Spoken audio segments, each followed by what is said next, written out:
मैंने इंग्लिश में आपको बताया था कि root words are the most important things, क्योंकि अगर आपको किसी शब्द का मूल पता लग जाए तो ये संभावना रहती है, ये प्रोबेबिलिटी रहती है कि आप उस रूट के बेसिस पर हजारों मीनिंगों को सेंस आउट कर सकते हैं। फॉर एग्जाम्पल, आज का मेरा पहला रूट है बायो। आई थिंक मैं इसको किसी और के साथ भी डिस्कस कर चुका हूं। बिकॉज होता क्या है कि जब हमने ऑटो रूट डिस्कस किया कल, तो उसके साथ एक शब्द आया था ऑटोबायोग्राफी।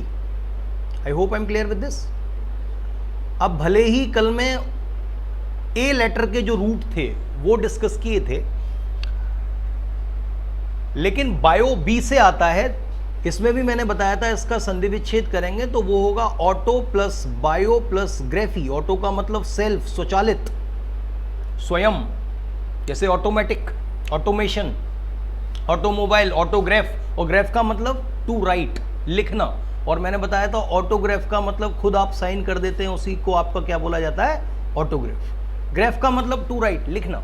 और बायो का मतलब मैंने बताया जीवन। तो आज का पहला रूट ये जीवन ही है, राइट। इसका मतलब होता है लाइफ या फिर लिविंग मैटर। बायो शब्द जहां भी आए, बायोग्राफी किसको बोलते हैं? A life story written by another person. किसी के जो जीवन की कहानी जो किसी और के द्वारा लिखी जाती है उसको कहते हैं बायोग्राफी। और अगर खुद के द्वारा लिखी जाती है उसको क्या कहते हैं? ऑटोबायोग्राफी। ऑटो का मतलब खुद, ऑटो का मतलब स्वयं। बायोलॉजी, संधि विच्छेद करें, बायो प्लस लॉजी। लॉजी का मतलब साइंस, जैसे सोशियोलॉजी, साइकोलॉजी, फिजियोलॉजी, बायोलॉजी। तो बायो का मतलब जीवन और लॉजी का मतलब विज्ञान। तो बायोलॉजी को हम क्या कहेंगे? जीव विज्ञान। ऐसे ही बायोडाइवर्सिटी, डाइवर शब्द जहां भी आ जाए, जैसे डाइवर्ट, राइट। तो डाइवर्ट का मतलब वो अलग हो गया, वो विविध हो गया, अपने मार्ग से डाइवर्ट हो गया, विचलित हो गया, ठीक है। तो आपने सुना होगा बायोडाइवर्सिटी। और बायो का मतलब लाइफ और डाइवर्सिटी का मतलब विविधता, जैविक विविधता। बायोफ्यूल, जैविक ईंधन। बायोमास, जैविक द्रव्यमान। Biomolecule. You can get thousands of the words on the basis of one root bio. और आपको जहां भी बायो आ जाए, चाहे बायोस्फीयर है, बायोस्फीयर का मतलब earth surface inhabited by living things, पृथ्वी की सतह जिस पर की जीवित प्राणी रहते हैं, लिविंग क्रिएचर्स रहते हैं, लिविंग थिंग्स रहती हैं। आई hope I am clear with this. और ध्यान रखना, ये पृथ्वी एक ऐसा अनूठा ग्रह है। आपने माइक्रोब्स के बारे में सुना है? Have you heard about microbes? Scientist कहते हैं कि इस पृथ्वी पर जीवन मोस्ट बिजारे फॉर्म में भी पा सकता है, यानी कि विपरीत से विपरीत परिस्थितियों में भी पा सकता है। जब पृथ्वी के 2 किलोमीटर तक हम नीचे गए तो साइंटिस्ट कहते हैं कुछ जीव हमें पाए, उनको वो बोलते हैं माइक्रोब्स। यानी कि कोई व्यक्ति पृथ्वी के 2 किलोमीटर नीचे भी जीवित रह सकता है, जहां पर ऑक्सीजन की कोई संभावना नहीं है। तो इस पृथ्वी पर जो जीवन है वो हर स्थिति में, विविध स्थितियों में भी पाया जाता है, जैसी स्थितियों में आप कल्पना नहीं कर सकते। तो माइक्रोब्स ऐसे जीव हैं जो पृथ्वी के 2 किलोमीटर डाउन द पाए जाते हैं। तो 2 किलोमीटर दूर तो कोई ऑक्सीजन देने नहीं जा रहा, वहां तो कोई पेड़ पौधे वनस्पति नहीं है, लेकिन फिर भी वो जीव वहां पर एग्जिस्ट करते हैं। तो लाइफ और लिविंग मैटर, बायो शब्द जहां भी आ जाए। आई hope I am clear with this. अगला है ब्लास्ट या फिर ब्लास्टो। ये शब्द कहीं भी आ जाए, इसका मतलब होता है सेल, प्रिमिटिव और इमेच्योर सेल, यानी नवीन सेल। सेल का मतलब समझते हैं, कोशिकाएं। और ये बहुत इंपॉर्टेंट इकाई है ये हमारे जीवन की। बायोलॉजी जो लोग जानते हैं, पढ़े लिखे हैं, वो मुझसे ज्यादा सेल के बारे में जानते होंगे। It is the basics of life. और एनडीए में भी ये सेल जो चैप्टर है, अगर आप टटोलेंगे थोड़ा सा जनरल साइंस में, तो it is the part of your course. ये आपके कोर्स में है सेल। क्योंकि मैंने जब बायोलॉजी जो पढ़ाते हैं लक्ष्मण गोस्वामी मेरे छोटे भाई, तो कई बार मैंने देखा कि ही डिस्कसेस अबाउट द सेल। और इमेच्योर सेल यानी कि अभी मैच्योर नहीं हुई है। तो ब्लास्ट या ब्लास्टो शब्द जहां भी आ जाए, इसका संबंध सेल से संबंधित होता है, कोशिका से संबंधित होता है। अब भाई अंग्रेजी लैंग्वेज तो ऐसी ही है। सेल का मतलब बहुत सारी चीजें होती है ना भाई, सेल का मतलब फोन भी होता है, अगर हिंदी अर्थ लें तो। सेल का मतलब एक बैटरी का भी सेल होता है, और सेल का मतलब जो सेल लगी रहती है वो भी सेल होता है, लेकिन सबकी स्पेलिंग क्या है अलग, प्रोनाउंसिएशन भले ही एक जैसा हो सकता है। तो ब्लास्टूला का मतलब an early stage of embryonic development. जो डेवलपमेंट होता है उसकी जो अर्ली स्टेज, प्राथमिक जो स्टेज होती है उसको हम कहते हैं blastula. Fibroblast, a cell that form connective tissues. ये जो टिश्यूज हैं वो सेल से क्या है, एक दूसरे से कनेक्टेड रहते हैं। आपको जान के आश्चर्य होगा कि आपका ये जो शरीर है, मैं क्यों कहता हूं कि इसकी सेफ्टी जरूरी है, और इसकी सेफ्टी केवल डिफेंस में जाके ही हो सकती है, किसी सरकारी विभाग में जाके नहीं, और आप तौंद निकल आएगी, क्योंकि भ्रष्टाचार का पैसा पेट के थ्रू निकलता है, राइट। फाइब्रोब्लास्ट का मतलब cell that forms connective tissues, tissue जिससे कनेक्ट रहते हैं। और वैज्ञानिक कहते हैं कि आपके शरीर में ज्यादा नहीं तो कम से कम 7 करोड़ प्राणियों का जीवन है। 7 करोड़ ऐसे छोटे मोटे जीव आपके शरीर में पल रहे हैं जिनके बेसिस पर आपकी लाइफ संभव है। और आप चूंकि भोजन खा रहे हैं तो आप खुद भोजन नहीं खा रहे, 7 करोड़ जीवन जो आपके अंदर पल रहे हैं वो भी भोजन खा रहे हैं। भगवान कृष्ण ने ऐसे ही नहीं कहा कि भाई अगर तुझे कुछ देखना है तो ये देख, मेरा शरीर देख। जब अर्जुन दुर्योधन उनको बांधने के लिए रस्सी लाया तो भगवान कृष्ण ने कहा कि जंजीर बड़ी, तो मतलब बांधने मुझे तो आया है, जंजीर बड़ी क्या लाया है। और जब उन्होंने विकराल रूप अपना दिखाया तो उन्होंने कहा ये देख गगन मुझ में लय है, ये देख पवन मुझ में लय है, संहार झूलता है मुझ में, अमृत फूलता है मुझ में, सब जन्म मुझी से पाते हैं फिर लौट मुझी में आते हैं। ये दिनकर का इतना बढ़िया काव्य, आज उनकी जयंती है। तो उन्होंने कहा ये देखो, भगवान कृष्ण ने कहा इधर से देखो लोग मर रहे हैं, मेरे मुख में जा रहे हैं, और उधर से जीवन पा रहे हैं, सब जन्म मुझी से पाते हैं फिर लौट मुझी में आते हैं। और बांधना चाहे मुझे अगर तो पहले बांध अनंत गगन। ये जितना गगन है वो सब मुझ में ही लय है। सूर्य को साध ना सकता है वह मुझे बांध क्या सकता है। तो ये आपने कविता सुनी होगी, और ये कविता की रियलिटी है। आपके अंदर भी, किसी भी मानव के अंदर 7 करोड़ जीवन पल रहे हैं। आप ऐसा नहीं भोजन खा रहे हैं तो आप भोजन खा के बहुत बड़ा उपकार कर रहे हैं उन जीवों पर जो कि आपके अंदर पल रहे हैं। तो जीवन कहीं भी पॉसिबल है, लेकिन उसकी जो बेसिस है वो क्या है, सेल, कोशिका। ब्लास्टोडर्म, इसका संधि विच्छेद करिए। भले ही आपने वर्ड सुना है या नहीं, लेकिन इतना तो सुना है कि ब्लास्ट शब्द जहां भी आ जाए इसका मतलब सेल, और डर्म शब्द जहां भी आ जाए क्या होता है भाई, इसका मतलब, डर्म का मतलब स्किन। Very good. जैसे कि dermatologist, have you heard about dermatologist? Derm का मतलब स्किन, IST का मतलब स्पेशलिस्ट, जो त्वचा रोग विशेषज्ञ होता है। और आजकल बड़ी डिमांड है उनकी। वो कहते हैं ये साबुन लगाओ, ये फेस वॉश लगाओ, जब जाके तुम्हारी स्किन सही होगी, क्योंकि हर आदमी स्मार्ट दिखना चाहता है। ब्लास्टोडर्म, भले ही हम अंदर से स्वच्छ हो या ना हो, अंदर से सुंदरता हमारे अंदर है या नहीं हमारे चरित्र में, लेकिन बाहर से हम सुंदर दिखना चाहते हैं। तो इसीलिए आजकल डर्मेटोलॉजिस्ट की फीस भी बहुत ज़्यादा है, और नखरे भी बहुत ज़्यादा हैं, और दवाई भी बहुत महंगी है। क्योंकि पहला लोग हृदय नहीं देखते, आपका चेहरा देखते हैं कि चेहरे पर सुंदरता है या नहीं, कटिंग वटिंग सही है या नहीं। तो ब्लास्टोडर्म, डर्म का मतलब त्वचा। एक होता है डर्मेटिटिस, डर्म और ITIS इसमें और लगा दूं तो ये क्या हो जाएगा, डर्मेटाइटिस। डर्म और ITIS इसमें और लगा दो, DERMATITIES। डर्मेटिटिस का मतलब क्या होता है, सूजना त्वचा का। क्योंकि मैंने इसका मतलब बताया था इन्फ्लेमेशन, ये ITIS जहां भी आ जाए इसका मतलब होता है सूजना। तो इस शब्द में आपको 2 रूट मिल जाएंगे, एक तो डर्म और एक ITIS। तो यानी कि त्वचा का सूज जाना, inflammation on the skin. I hope I am clear. अब ब्लास्टोडर्म क्या होता है, पैकीडर्म, मोटी खाल, और भी डर्म के बहुत सारे शब्द हैं जो मैं आपको आगे बताऊंगा। तो अभी यहां पर है ब्लास्टोडर्म, तो the layer surrounding the inside of an egg.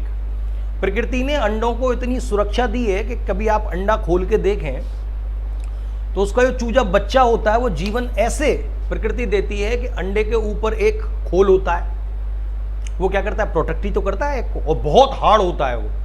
अगर आप सूखा अंडा लें, उसको किसी की खोपड़ी में दे के मारें तो मतलब उसका सर फूटने की संभावना रहेगी। आप उसको जब उबालते हैं तब उसको आप छील सकते हैं, निकाल सकते हैं, और उसमें भी एक बड़ी लेयर होती है। उसके बाद भी एक तो पतली सी लेयर होती है, उसको हटा देते हैं, उसके बाद एक बड़ी लेयर होती है, राइट। और जब बड़ी लेयर को आप तोड़ते हैं तो उसमें से वो गोली सी निकलती है जो अंडा निकलता है, राइट। तो प्रकृति ने बड़ी सुरक्षा प्रदान की हुई है इस जीवन में, भगवान ने पहले से ही सबको सुरक्षित करके भेजता है। तो the layer surrounding the inside of an egg, जो एग के अंदर चारों ओर से घेरी हुई लेयर रहती है उसकी स्किन पर, एग की पर, उसको कहते हैं ब्लास्टोडर्म। और ब्लास्टो रूट क्यों आया? क्योंकि एग का संबंध किससे है? जीवन से है, कोशिका से है, सेल से है। I hope I am clear. The next word is capt, cept और सीव। आप इनके प्रोनाउंसिएशन पर नहीं जाए क्योंकि ये अपने आप में कोई शब्द नहीं है। CAPT, CEPT और CEIVE शब्दों में आपको प्रोनाउंसिएशन से ज्यादा क्या पकड़ना है? एंटोनिम सिनोनिम्स के लिए रूट पकड़ने हैं कि कौन सा रूट उसमें छुपा हुआ है। तो इसका मतलब है टेक और होल्ड कर लेना। होल्ड करने का मतलब जानते हैं सब, उसको होल्ड कर लिया, पकड़ लिया, कैद कर लिया, बांध लिया, टेक ओवर कर लिया। इंटरसेप्ट, अगर संधि विच्छेद इसका करें तो इंटर प्लस सेप्ट, और सेप्ट का मतलब होता है सेप्ट। इंटरसेप्ट आपने देखा क्या होता है? इंटरसेप्ट मैथमेटिक्स में इंटरसेप्ट का मतलब पता है? इंटरसेप्ट का मतलब टू स्टॉप और इंटरप्ट, यानी कि रोकना। एक तो होता है इंटरसेक्ट, वो नहीं कह रहा मैं,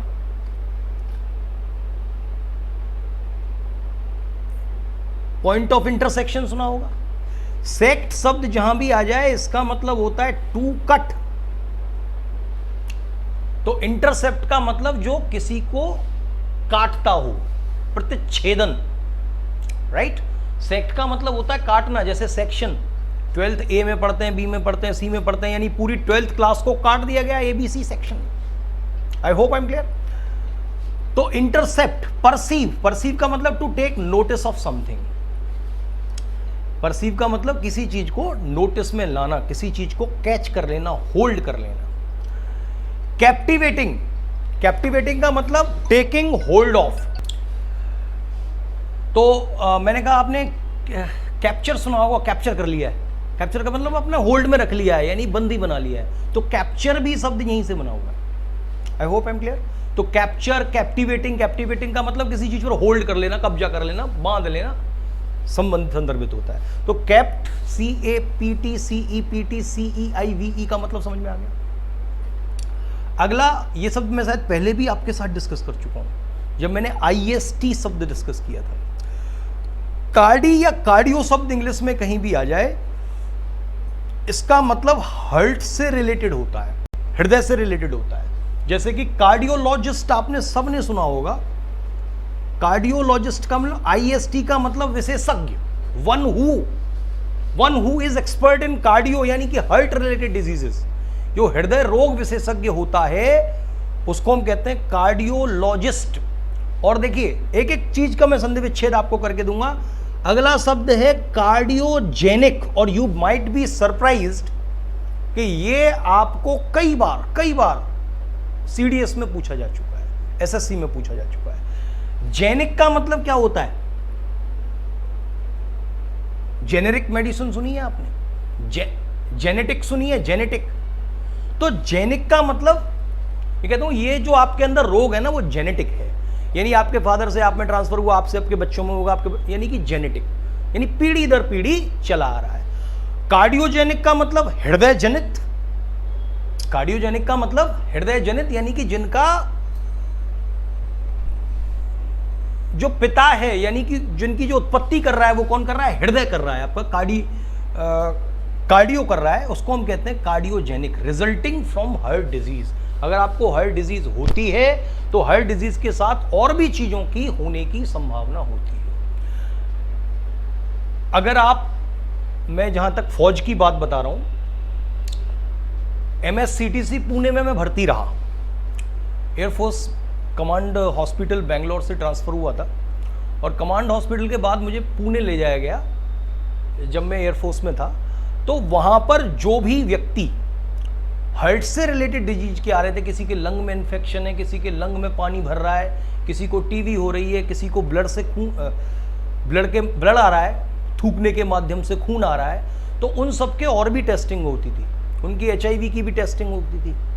उनका ऐसा नहीं कि हार्ट रिलेटेड है तो हार्ट की, उनकी किडनी की भी चेकिंग होती थी। यानी हार्ट में अगर कोई रोग है तो उससे बहुत सारी डिजीजेस होने की संभावना रहती है, तो resulting from heart disease. Cardiac arrest भी हो सकता है।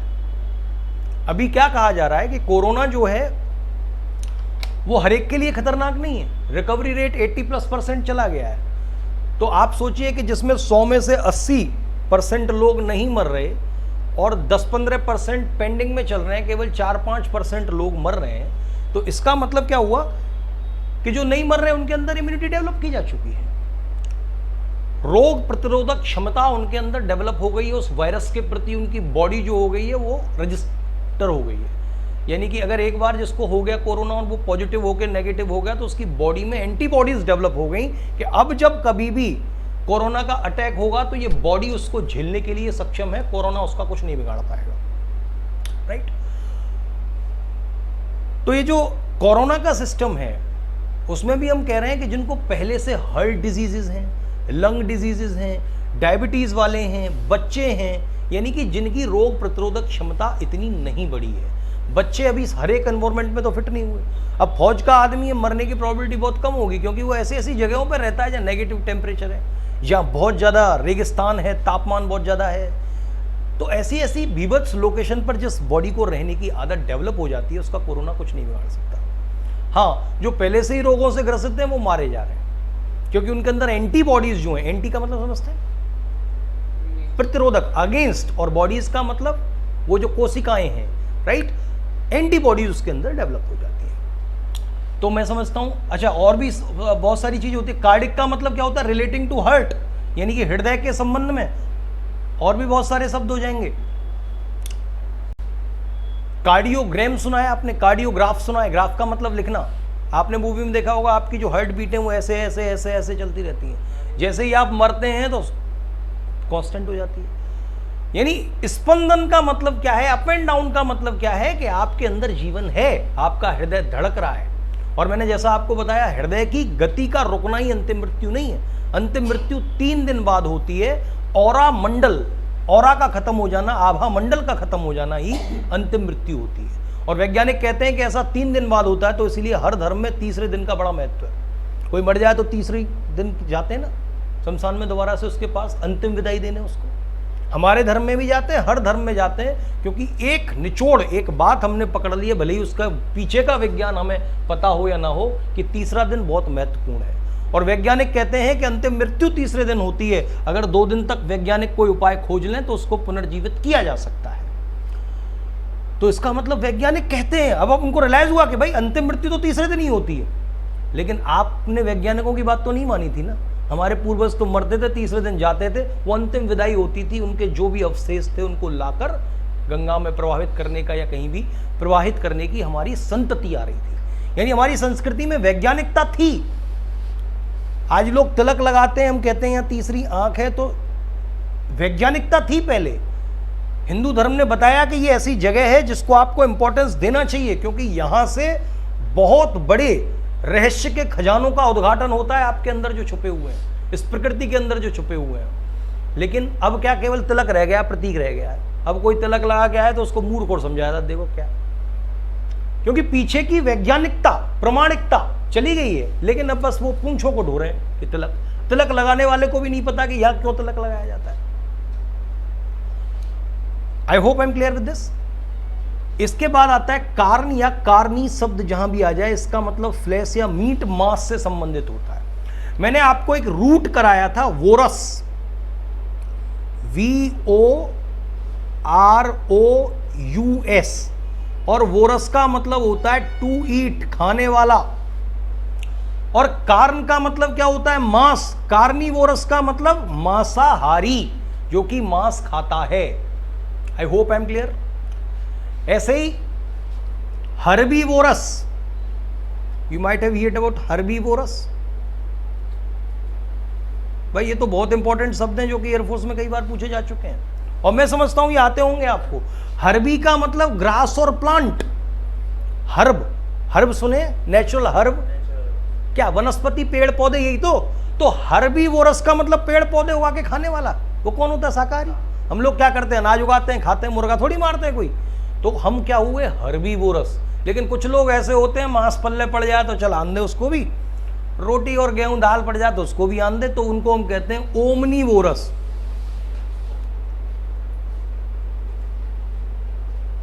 ओमनीवोरस का मतलब सर्वहारी, जो आ जाए बस चला जाए पेट में, अग्नि में सब भस्म हो जाता है, ओमनीवोरस। और ओमनी का मतलब होता है सर्व, सभी। मैंने शायद आप ये रूट आपको बताया होगा, जैसे omnipotent, you might have heard about the word omnipotent, सुना है? पोटेंट शब्द जहां भी आ जाए इसका मतलब शक्ति से संबंधित होता है। जैसे पोटेंशियल, आपके अंदर वो पोटेंशियल है या नहीं, वो ऊर्जा है, वो शक्ति है या नहीं। पोटेंशियल एनर्जी सुनी है आपने, पोटेंशियल सुना है आपने। ओमनीपोटेंट का मतलब क्या होता है? ओमनी का मतलब सर्व और पोटेंशियल का मतलब शक्तिशाली, तो सर्व शक्तिशाली, राइट। ओमनी प्रेजेंट, हम कहते हैं ना भगवान सब जगह सर्वत्र व्यापक है, तो ओमनी प्रेजेंट का मतलब जो हर जगह मौजूद हो, तो उसको क्या कहते हैं? सर्वत्र। ओमनी प्रेजेंट का मतलब सर्वत्र। ओमनीसेंट, SCIENT, साइंटिस्ट सुना है? वैज्ञानिक का मतलब जो जानता है, और ओमनीसेंट का मतलब जो सब जानता है, तो उसको क्या बोलेंगे? सर्वज्ञ। I hope I am clear. तो this is the omni word. और कार्निवोरस का मतलब आप समझ गए, ये बहुत इंपॉर्टेंट शब्द है, स्टार लगा लीजिएगा। कार्नल का मतलब रिलेटिंग टू द बॉडी और फ्लेश। इनकारनेशन सुना है? इनकारनेट का मतलब गिवन बॉडीली फॉर्म, अवतार हो गया। अवतार होने का मतलब आपको ये शरीर में क्या है? मांस मज्जा ही तो है। थोड़ा सा टटोलेंगे, सुई चुभोएंगे तो खून ही तो निकलेगा, मवाद ही तो निकलेगा, पसी तो निकलेगा, लेटरिन पेशाबी तो उसमें भरा हुआ है, मांस मज्जा से ही तो ये बना हुआ है। तो मांस मज्जा की फॉर्म ले लेना, इनकारनेशन का मतलब समझते हैं? भगवान ने अवतार लिया। अवतार लेने का मतलब ये जो मांस मज्जा का शरीर है वो धारण किया। गेटिंग? तो इसको हम क्या कहते हैं? बॉडी। तो इनकारनेट का मतलब गिवन बॉडीली फॉर्म, किसी को शरीर जैसे ही फॉर्म दे देना, अवस्था दे देना। I hope I am clear. Any problem to anyone in these 5 roots?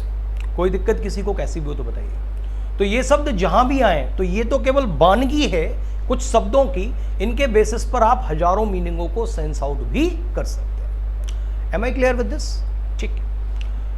Vocabulary के लिए देखिए, मैं करीब इसके माध्यम से आपको 50 शब्द डेली करा देता हूं, एटलीस्ट 50 वर्ड्स, क्योंकि बहुत सारे चीजें हैं जिनको मैं डिस्कस करता हूं, बहुत सारी चीजें ऐसी हैं जिनको मैं लिखता नहीं, लेकिन आप टोटल टटोलेंगे तो करीब 50 के शब्द आपको ऐसे मिल जाएंगे जो कि इन रूट्स पर टिके हुए हैं, राइट।